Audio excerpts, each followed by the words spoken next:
I-check nyo ito sa inyong messenger dahil baka may ibang nakamonitor at nagbabasa na ng inyong mga chat conversation. Kung gusto mong malaman kung paano, sundan nyo lang po ang nasa video. Una, open lang po natin yung ating messenger. Tap 3 lines sa right lower side. Tap settings. Scroll down lang po natin at hanapin natin itong privacy and safety. Tap end-to-end encrypted chats.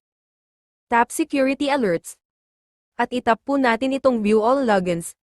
Dito na po natin makikita kung saan nakalagin na device yung ating messenger account, at kung sakali man po na may makikita kayo dyan na unfamiliar na device na hindi po sa inyo, ibig sabihin po ay nakalogin po sa ibang device yung inyong messenger account, kaya ang dapat nyo lang pong gawin ay i-tap nyo lang po at scroll up nyo lang po yan, i-click nyo na po yung logout at automatic po ay malalogout na yung messenger account nyo dun sa ibang device, at palitan nyo na po agad yung inyong password.